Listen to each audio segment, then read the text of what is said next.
The NBA Finals are now tied up at 1-1.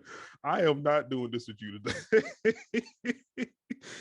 Anyway, it was a entertaining-ish first quarter in game two when the refs were doing the thing, but the shot making perked up in the end of the first quarter. Second quarter was a back and forth affair, very cool, and then the third quarter happened, where the Warriors just kind of said, you know what? We don't really believe in the tough shot making that Jason Tatum was pulling off in the first half. I think he had 21 in the first half. Those early clock threes and early clock pull-ups that Jaylen Brown was getting in the first quarter, I don't think that's gonna continue. We're going to continue to switch and mix in different coverages against Jason Tatum, depending on what the lineup is. He saw some switching. He saw some shows and recovers. We saw the occasional trap against him. That was cool. And it just felt like the well just kind of dried up for Boston in the half court. And there was some process stuff that bothered me in the first half too. But like in the third quarter, it really dried up because they didn't get those tough shots to go.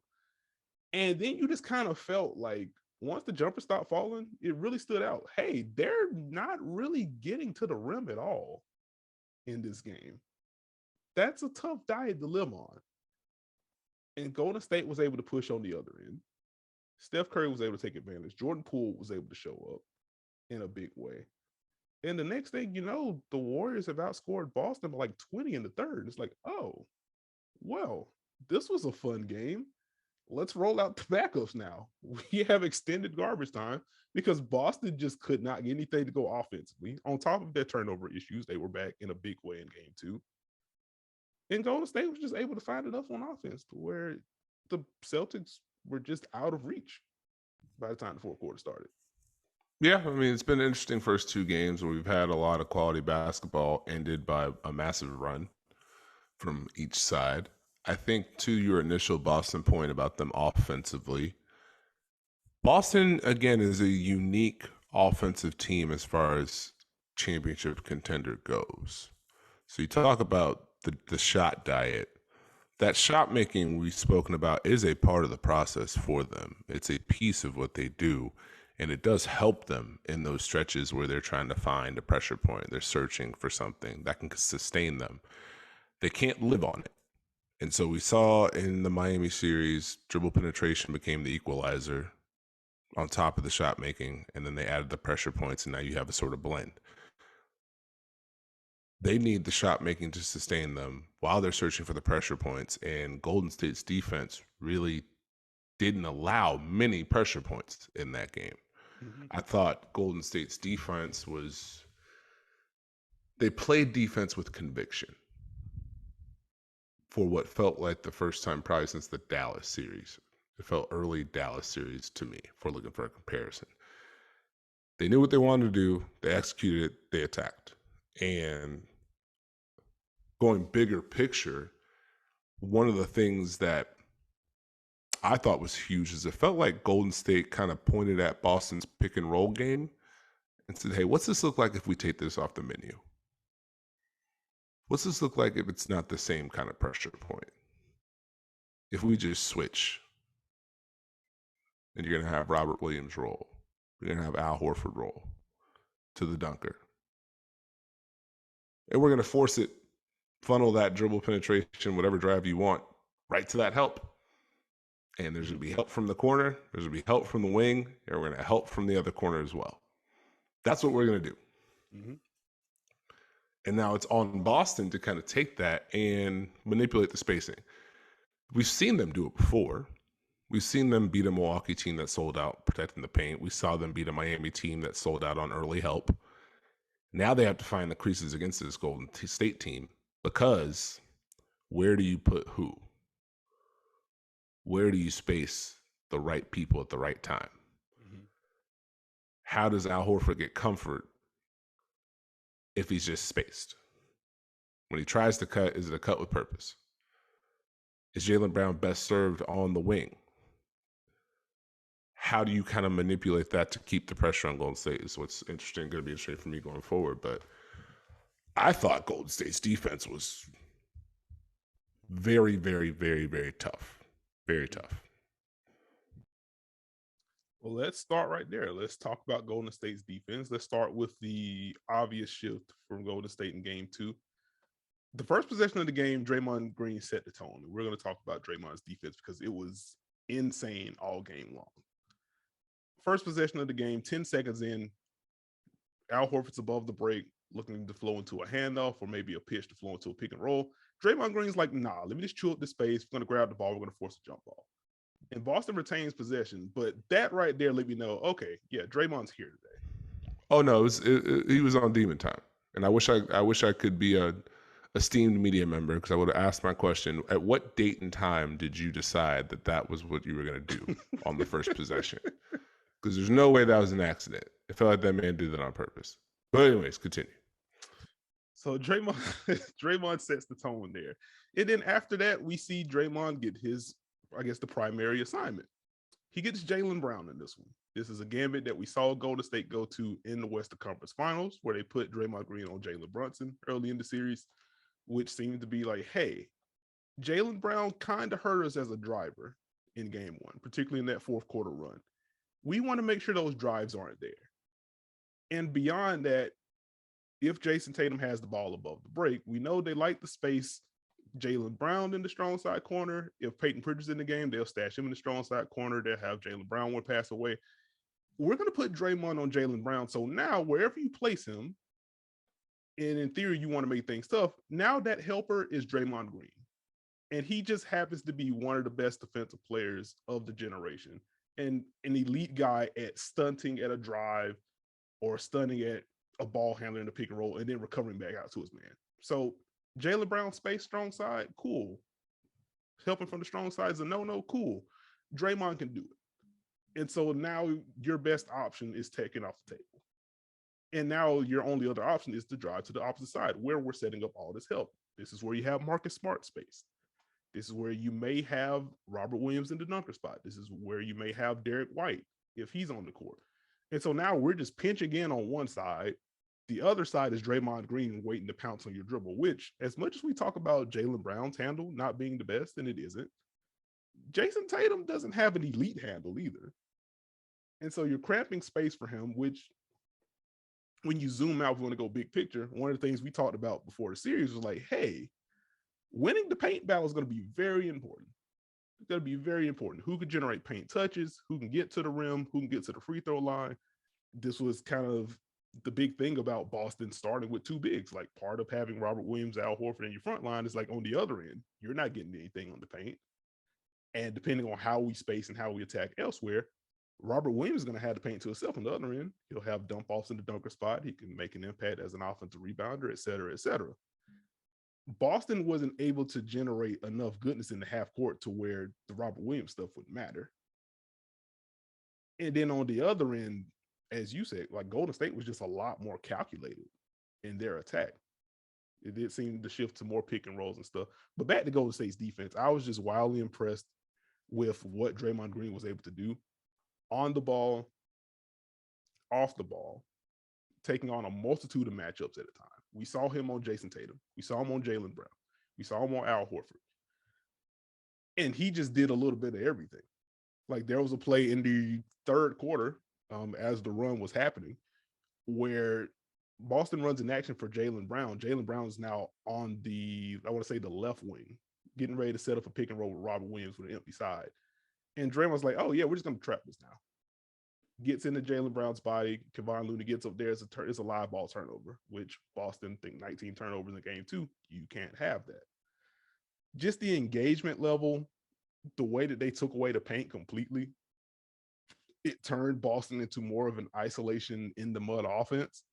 And again, the shot making was there in the first half, particularly from Jason Tatum. But once that stopped, they didn't really have a counter to go to. And I attribute a lot of that to what Golden State was able to do from an energy standpoint and also just from a scheme/game plan perspective as well. Nah, you got to give Draymond his due. Give him his credit. Listen to the pod. Make a meme. Do whatever you got to do. There you go. You know, I know the Draymond Brown matchup's going to catch the headlines, but I thought what Draymond did was so important. You hit on it. He guarded multiple people for Boston, and did multiple things. Active on the ball. We're going to take away these pick and rolls, take away some of these handoffs. But even with the Brown matchup, he was still unlocked as a help defender. Mm-hmm. And that was key. And part of that is a tip of the cap to Klay Thompson, to Andrew Wiggins for being able to do multiple things defensively to where we could switch and now you can give that same early help. I know where you're coming and I can still get back out. But that's the thing. I think the matchup may have engaged him a little bit more. So now those closeouts looked a lot different than they did in game one. Mm-hmm. And Draymond is one of those top defenders as far as help and recover goes.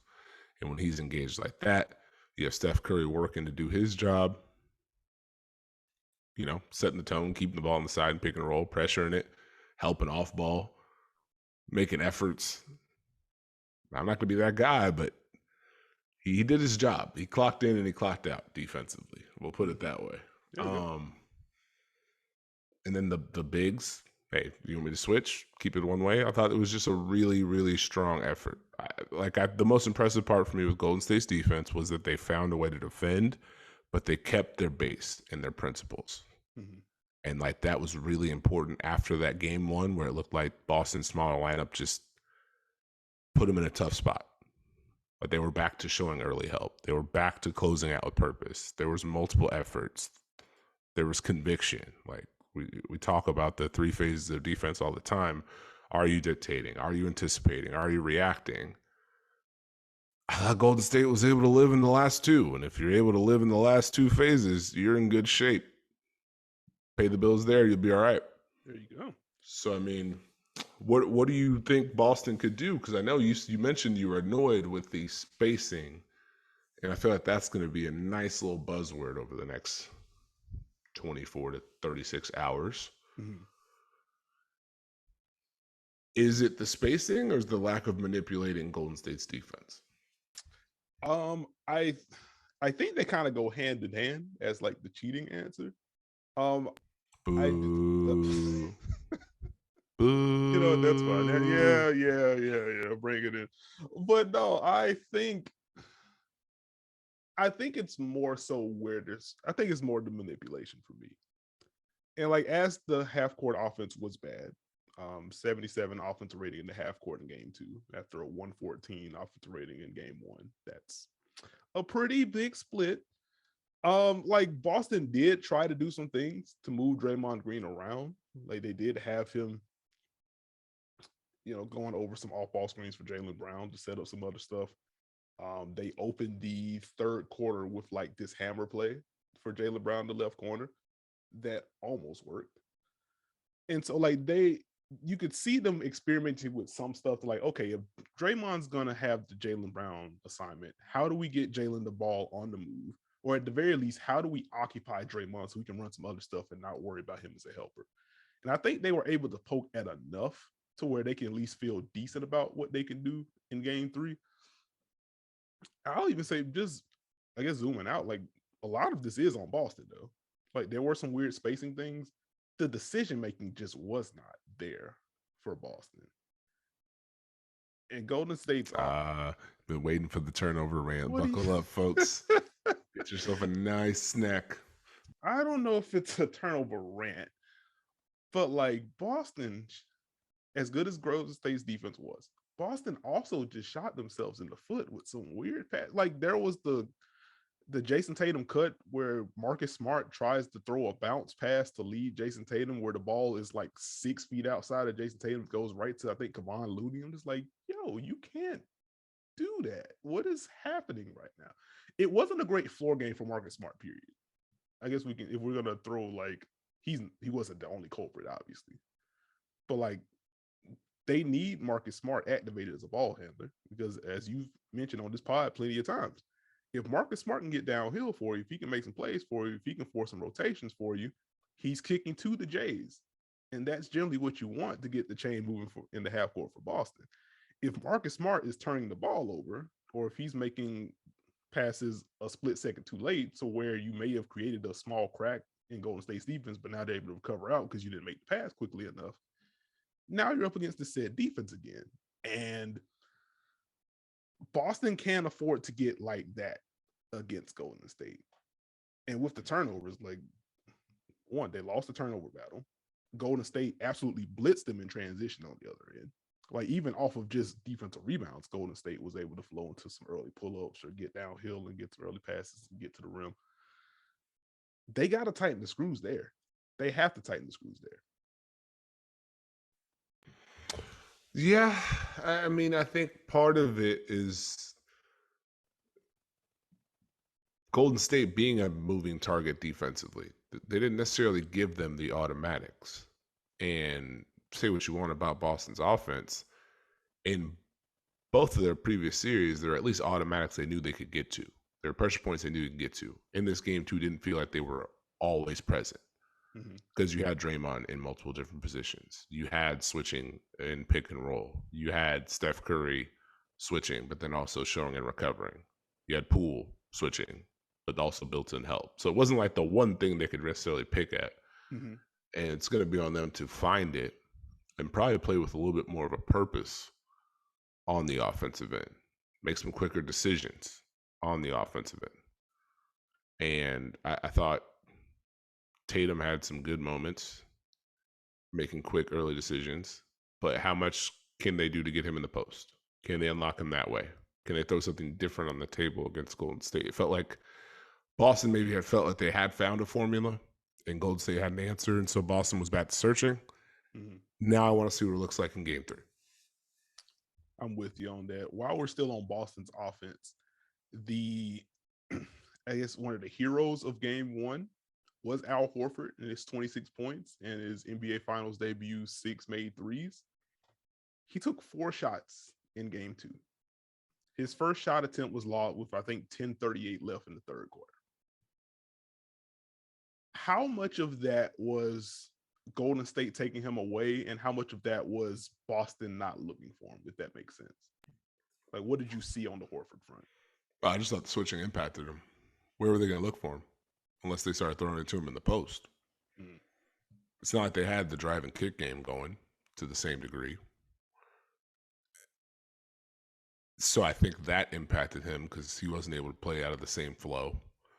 He didn't necessarily get the same kicks, the same looks, and the defense was right there. So I don't necessarily think it was a Al didn't take the shots type deal. I just think Boston necessarily may not have been as ready for that element that Golden State threw at them. But they're going to need Al Horford on both ends of the floor. And I say both ends of the floor for a reason. I was laughed off of this podcast when I said Golden State has to try and find a way to make Al Horford a pressure point. And guess what they tried to do in that first quarter? They tried to make him, wait a minute, before we even answer that, who laughed you off the pod about that? Nekias Duncan. Ooh. That is not what I remember. I was there. There is film. Did you send me the "We Saw You"? Yes. All right. Off to played all the hits tonight. We hear. No rim pressure for Boston. Okay, continue. No, but that was a key for me. Like I know we're gonna talk about the pick and roll and the pick and roll numbers, and everyone's waiting for Golden State to run pick and roll. We're gonna say pick and roll for the next 2 days. Pick roll. What took you so long? But Dave said, "Hey, Al Horford, come here." And Steph Curry does present a different challenge for Al Horford in the sense that it's not like an automatic switch you want to give up all the time. And it's one thing to work to get to the level. And I think he has the nuance to get up there, drop back. But it's a lot when they throw the rescreens out there. When you have to mix in the off-ball actions. When you mix in the switching that Al sometimes is switched on Curry. You get to thinking a lot. And now all of a sudden you throw in Draymond with a fake handoff. And now it's like, wait, what's happening? It's a lot to navigate. So I hit on Williams being the one, but if they can get Al into that kind of zone, now that makes things interesting. And I think he'll be all right back in Boston, but we know how important he is to Boston's team. And if I'm Golden State, I got to find a way to keep getting him involved, getting him in action, making him a part of this. It was, I thought of you as I was rewatching the game earlier today. I'm just like, he's been saying nobody in the postseason has been able to make Al Horford a pressure point yet. And in the game two, Golden State without it, the pick and roll numbers would say like they were okay going against Al. Like it wasn't a blitzing like the Robert Williams numbers, and we'll talk about him a little bit later. But one crack, I saw a crack there. The one that kept going after him. Two, it was kind of weird to see some of the sideline plays. It's like, wait, why is Al Horford already on Steph? What is this? Is this by design? Are they planning to switch some stuff? Because Golden State can just flatten this out and attack if they want to. That's not smart. But I go to when, I want to say the second quarter, when Golden State goes to one of their smaller units. Draymond's at the 5. Then they had Otto Porter out there too. They had Gary Payton II on the floor. And so it was one of those after a dead ball possessions. Inbound to Steph. Steph calls for Gary Payton II to set a screen. And then Al Horford calls for a pre-switch on this pick and roll. And I was like, wait a minute. We haven't seen that from Al Horford. We've seen that from Robert Williams a few times. We ain't really seen that from Al Horford. If Al Horford's calling for the pre-switch, like I'm not about to get up there, that's a problem because he's the big, even in game one. And we talked a little bit about the drop coverage that Steph saw in the first quarter game one and stuff like that. But he was the big where it's like, okay, well, Al's at the level of the screen and drop it back. We have to worry about him like we have to worry about Robert Williams. And again, we'll talk about him a little bit later. Al Horford was still at the level in game two, and there was some switching, and he had to work when defending Steph. But once I saw the pre-switch, I'm like, oh boy, let's keep an eye on this. Again, statistically, like the pick and rolls with Al Horford as the screen defender were not bad for Boston. But just from a process standpoint, if we're starting to see that in game two, I have to think Golden State's like, we might have something. If we don't have it in game three, we got it soon. So much of the work is to make a team think or to make a team blink. And if that team blinks, you got something cooking. You got something that you can go back to. You've got them in a different space. Like even, I know we're not talking about Robert Williams left, but the work they have to do with his minutes to start the game, subconsciously, even if you do it well, it becomes an issue. Like you need that to be solid. Mm-hmm. Like I need you to be able to set your alarm, get dressed, get your food ready, and then be ready to go. I can help you with all that, but that's not the point. Yeah. Was that Dunker Dad analysis there? Yes, it was. That's what I'm talking about. Folks, you will get all of the basketball analysis and parenting advice that you need on this here podcast. Who else gives you the blend like this? This is what it's all about right here. But no, you gotta know your personnel. You gotta know the mornings when you gotta help. Anyways, continue. You know what? While we're here, let's go ahead and transition to Robert Williams. Am I allowed to do a pre-plug? Because I am currently recording on a historic Dunker Spot episode. We had a whole active roster player, and now you're doing a pre-plug? We're doing a pre-plug. Plugging an article that's not even finished? What kind of nonsense is this? Because here's why I have to do this, right? What are you writing about? Marcus Smart? What is this? I am writing about Robert Williams and the way that he has been used / attacked through the first 2 games of the series. We're recording on a Monday night. Pod's going to drop Tuesday morning. By the time you listen to it, the article may be out, but it's coming out on Tuesday. We'll just put it out there. And is it done? Not done yet. I have clips ready. I'm keeping my takes. Boo. See, and this is what I was going to flow into, because I have to pre-plug this, because what I'll do, I'll end up writing on something and then you'll quote tweet, well, wait a minute. I'm just like, no, I already have my own notes on this. I'm watching the same game you are. You are smarter than me, but I am also watching this. We have at basketballnews.com, to peel the curtain back a little bit, we have a writers meeting every Monday morning at 11:30 Eastern to talk about what we plan on writing for the week. So I have to get this out early and on record that it is documented that I am writing about Robert Williams for Tuesday. I am not going to be hit with the wait a minute or the hashtag if only No more. No more. Not happening. Oh, the hashtag is Big Mad, folks. Yeah, that felt good. That felt good. We had to get that out of there. This is a legendary pod episode already. This is some good stuff. Anyway, while we are on the subject of Robert Williams, boy, this is getting tough for Boston to navigate. I touched on the offense a little bit earlier, to where Boston has to create cracks in order to open up Rob Williams as a roller or as like a dump off threat in the dunker spot. If Golden State is switching to this degree and the roles aren't there, that already puts Robert Williams in a very confined box, which makes it a lot tougher for him to get involved. And once you factor in, again, Draymond on Jaylen Brown, that affects the overall spacing, because if Brown's taking away, your other spacers are Al Horford, depending on where he is. And if you're putting him and Robert Williams on the same side of the floor, that's going to be a little easier help in the paint for Golden State. And the spacers Marcus Smart most of the time, which Golden State is okay with him shooting. Draymond told you as much as on his podcast. So the offensive impact hasn't really been there for Robert Williams. And then there's the defensive end. We talked about this heading into the series, like, hey, where are they going to put Rob? Because what made part of what made Boston's defense click in the calendar year of 2022 was Ime Udoka saying, hey, we're just going to put you on non-spacing, weak spacing wing, park yourself at the paint, be a deterrent. Golden State doesn't give you an easy help point there. You put him on Kevon Looney, he's just going to flow into a bunch of off-ball screening actions. That's going to be a problem.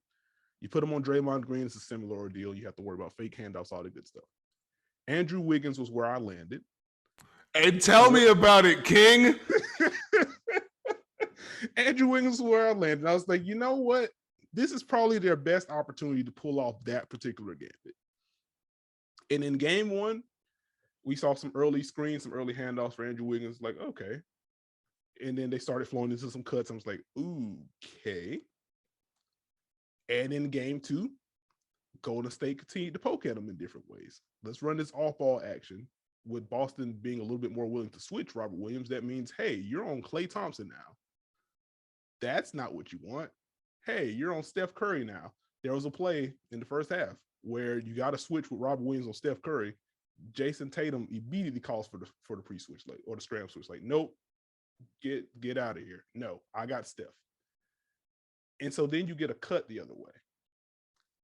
And now you have, I think it was Jaylen Brown and Robert Williams going the same way. And Kevon Looney's just left alone underneath the basket. It's like, wait, that's not how that's supposed to work. And so now they're starting to pick at the off-ball stuff. The on-ball stuff, you already see what the issue was. You know, he's in a deeper drop than Al because zooming out. Not only is this a tough matchup for him, he's also compromised because of the knee. And so now I think he only played 14 minutes in game two. And so my question now becomes, like, how much can you play Robert Williams right now? Is it time for them to, I guess it's two things. Like, is it time for you to transition to Al Horford? You're starting at the 5 now. And do you go Grant Williams to start in this place and see if you can juice him? Because quiet is kept. Grant Williams has not had a good series through 2 games. Like, is this a way to engage him and get him going? Or he's been engaged. yeah.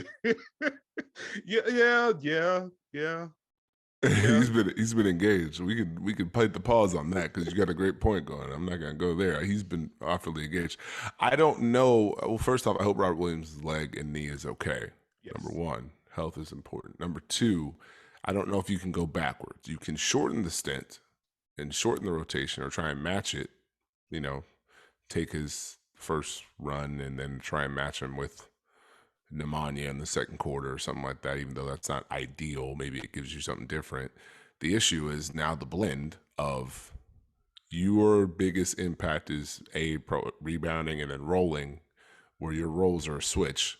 Good luck, as you stated. And then on the other end, we're just going to keep gnawing at you. Like the tone setter for me for Golden State was, hey, first play, Andrew Wiggins handoff. Okay. Interesting. You could say we'll live with that, but the mindset is not so much. Now you got Wiggins bringing the ball up, coming off a double drag. Yep.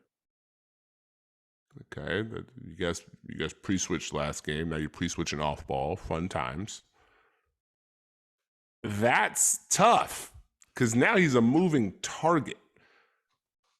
And that's on top of already the things we saw as far as just having to do more of this series, as far as being at the level, not being at the level, help recover closeouts. Now there's more to it because he's in more actions. And then on the other end, it's screen roll to the dunker. Maybe they can get him some more slips, but that two big lineup not having this impact is huge, especially with the way that Draymond Green views Grant Williams. Yeah. So two things before I let you continue. One, because you mentioned a little bit of the paint battle, and you mentioned the roles for Robert Williams turning into a switch, and you also mentioned the rebounding. Golden State has been doing the thing on the offensive glass, and that hasn't really stopped with Robert Williams on the floor. So, like, you're not really getting that either right now. The two, I made sure to start with Draymond Green praise at the beginning of this. All right, hold on. You can't get mad at Draymond Green's antics when you champion Chris Paul's antics. You got to keep the same antic level.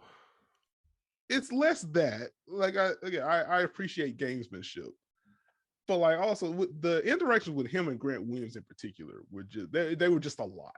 I'll just put it that way. They were a lot. You can continue. Oh no, he's trying to end that, man. Said you want to be me. That's some trash talk for you. He said a lot more than that too. I mean, that's also true. Side note: salute to the whoever's on the 7-second delay. Had a long night. Draymond was driving in the paint. I'll put it that way. Yeah. But to say, like, the toughest insults, especially, in life, but on the court, are ones with just a smidge of truth to it. You're not me, you want to be me. It's not that far off. It's kind of like, what role is Grant Williams kind of playing? Like, yeah. That's kind of tough. Right? Yeah. And you combine that with not playing well while someone's saying that to you. That's just never a good combo. That man was upset. I understand it. So you got the full court pressure. Full court press on Draymond with a denial afterwards. That's personal.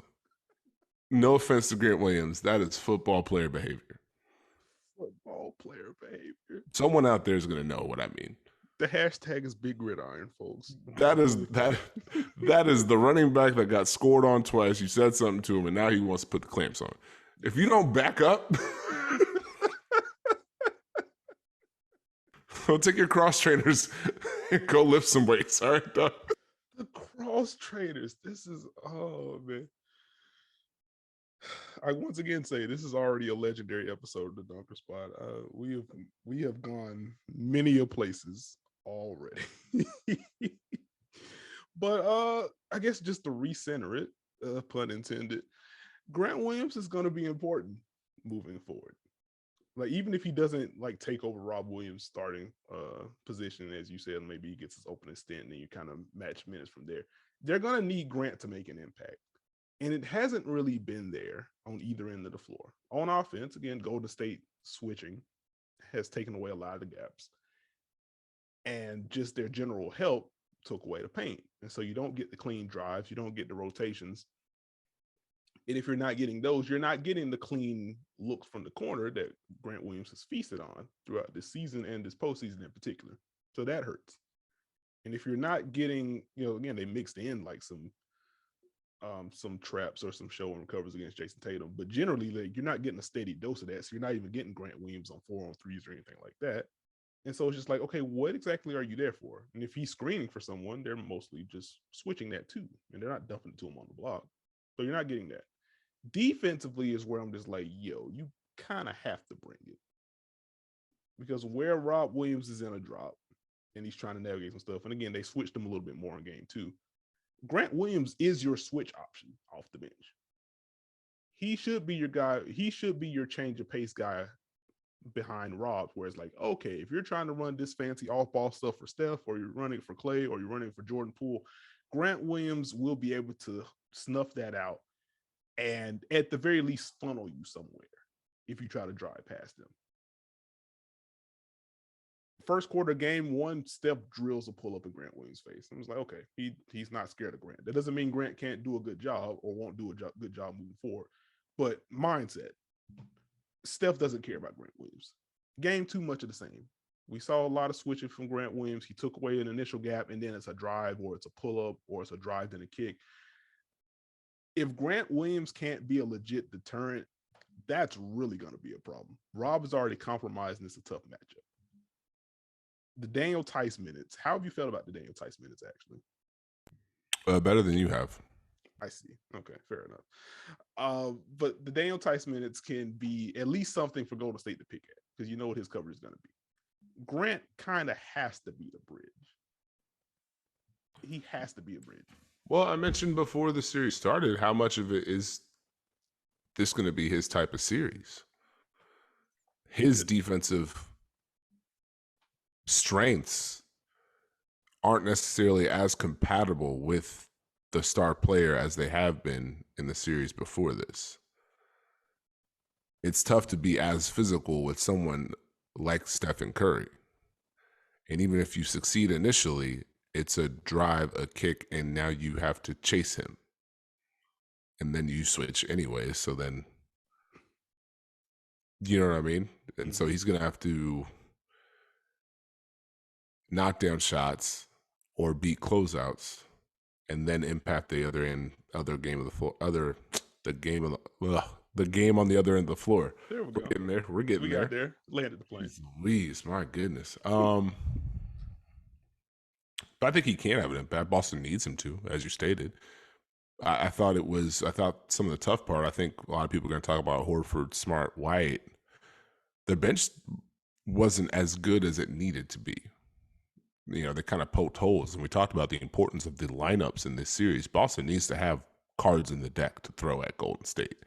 And, you know, if Grant Williams is switching to Steph Curry and that's a dribble drive and attack and you have to help, that's not ideal. If Jordan Poole and Steph Curry see Peyton Pritchard and just immediately decide, hey, it's time to go to work, that's not ideal. If Tyson's on the floor and they're just like, we're going to pull up from wherever on the court.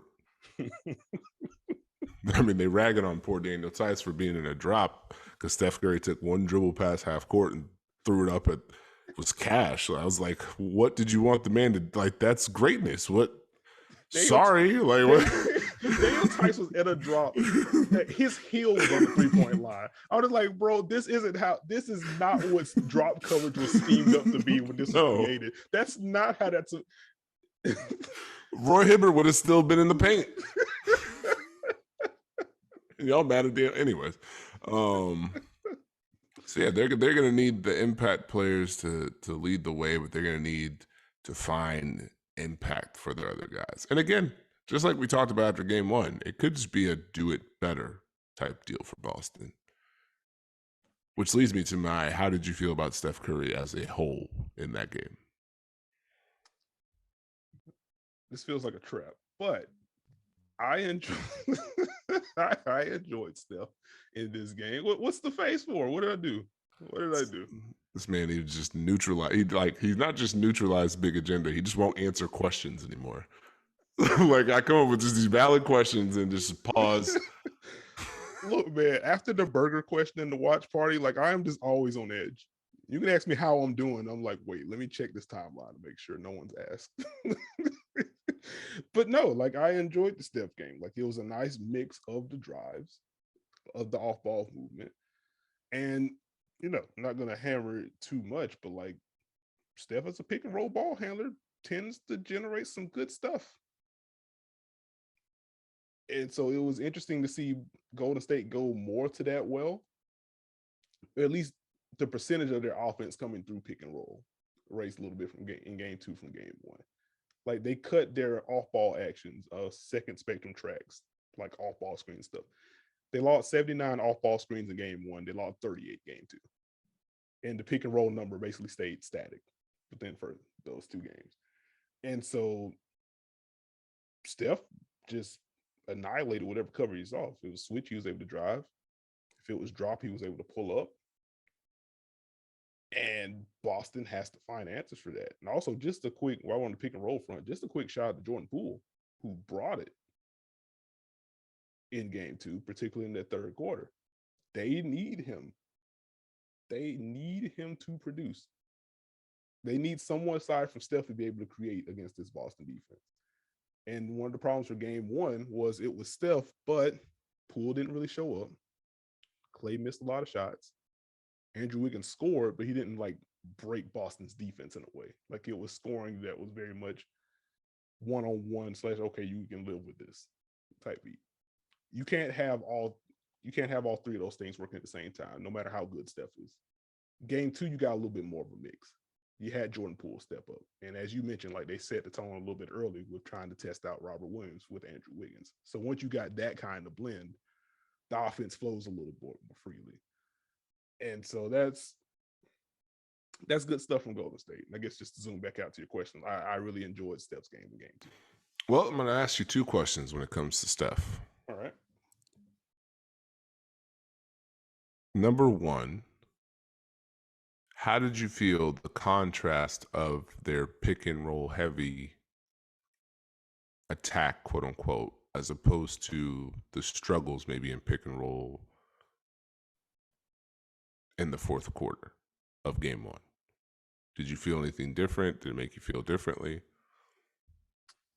I feel like, and I guess just eyeball, like it felt like there was a little bit more of a tempo in game 2 than there was in game 1. Because game 1, at least in that fourth quarter, it was like, all right, let's walk it up or jog it up, and we're just going to find Robert Williams. Or we're going to try to find this pressure point and see if we can get something going to kind of quell this run. And Boston was able to just kind of key in on that. And in game 2, it was, all right, we're going to start with this handoff. We're going to do some off-ball stuff, and then, hey, pick and roll. Oh, it worked, pick and roll. All right, let's go off-ball again. All right, here's some more pick and roll. And like even with that, a lot of the actions felt like they were coming a little bit earlier in the clock. I'm going to circle back to that blend point you just made, as long as I don't forget. But I'm going to ask another question with Steph Curry. How much, or what did you feel like was more impactful?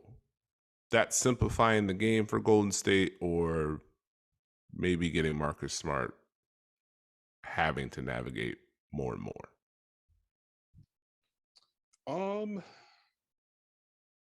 That's a good question. I think moving Smart around helps, particularly when Derek White isn't in the game. Like I think that's important to kind of make him work. Because I think if you're able to tire him out at all, then that is going to make the decision making a little bit worse on offense. If he's tired, the decision is going to be a little bit sloppier. The pass is going to be a little bit sloppier. And again, he's very important to what Boston wants to do offensively. If they get him going, that allows Jason Tatum and Jaylen Brown and even Al Horford to attack some closeouts, or they just get more openings if you're able to bend the defense that way. If Smart isn't doing that, then it's almost all offense. It's almost all defense at that point, which again, he's a good defender, but you saw him on Steph chasing him around. You saw him on Klay Thompson sometimes. You saw him on Draymond Green. And like there was a post up from Draymond Green that ended up with a Marcus Smart deflection. He ended up poking the ball away and knocking the ball out of bounds. But like even with that, it's like, okay, they're really going to get Marcus Smart. The Draymond post ups, there are only a handful of them. And like they weren't all like scoring opportunities. They were a lot of dump ins for like the post split stuff. But it was interesting to see him like mix in some, hey, wait a minute, you are smaller than me technically. Let me at least get some body blows in. And kind of circling back out to the Peyton Pritchard point, I guess just bookmark the Klay Thompson post up on Peyton Pritchard. Because that could be a way to get Klay going if they're on the floor at the same time. Because Klay just has not had it through the first 2 games offensively. But that could be a way to get him going. And also if Golden State just has the kind of mindset like, hey, we can run our offense and try to get at Peyton Pritchard a little bit. And also, if all else fails, we can just simplify it and just give it to our big wing. We can give it to Jordan Poole and say, hey, go to work against Peyton. instead of just being able to set up the blend, I guess, before it comes. I think that's going to be important to monitor. Well, yeah, I think we've spoken about it. The blend for Golden State is very important. They have to hit the right notes. I think kind of flipping it a little bit as far as the pick and roll goes, I think it set a tone. I think there's a lot more decisiveness with that. Mm-hmm. And even just starting with that with pace or starting something and going to that just kind of kept the defense off balance.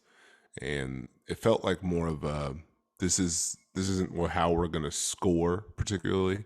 It's okay, this is what we're doing to start our possession. Yeah. And if the play is there, we can make it. If not, we can play out of that. And now we mix in the off-ball actions as opposed to maybe the other way around. Mm-hmm. So now it has more impact. If it's just a swing, now you think a screen's coming. Now it's a quick drive, or it's a fake dribble handoff, or now here comes a post up. You got to deal with that. So I thought that was good. How Boston reacts and if they can get Golden State back into the mud is going to be interesting, because while Golden State did what they were supposed to do, it was still a struggle. It was still a fight. So for Boston, it's probably just being more consistent, more locked in. They'll probably be more prepared, and we'll see how they react, what they decide to do to react. Is it more switching? Is it more just trying to live with the one-on-one play and try and get them back in the mud that way? You know, it's a fun feeling out process, Mm-hmm. basketball-wise, between these two teams, trying to find what's going to get them this championship. And the fun of it is, it's a sprint. So they only got to do it 3 more times. This is true. Like I like where the series is already, where I think either team can make the case like, hey, if we just do this thing a little bit better, we're up 2-0 right now. Like for Golden State, like, hey, if we don't fall apart in the fourth quarter of game 1, we're up 2-0. And Boston's like, hey, we were down 2 in the first half of game 2 while throwing up all over ourselves for a large chunk of it. If we just tighten up and don't get rattled with some of the hashtag antics early on, like we probably could put together something in the second half. And maybe we're 2-0 going to Boston right now. And I think both teams in this series have been able to poke at something, which also makes it fun. We've also seen some counters in games too. So I'm amped for the rest of this series. Like this is the good stuff. It's the good stuff. We've seen both teams have success without necessarily being able to say, hey, there's this one thing that the other team just can't do this series. That's a good place to be at in the championship series. I find that fun.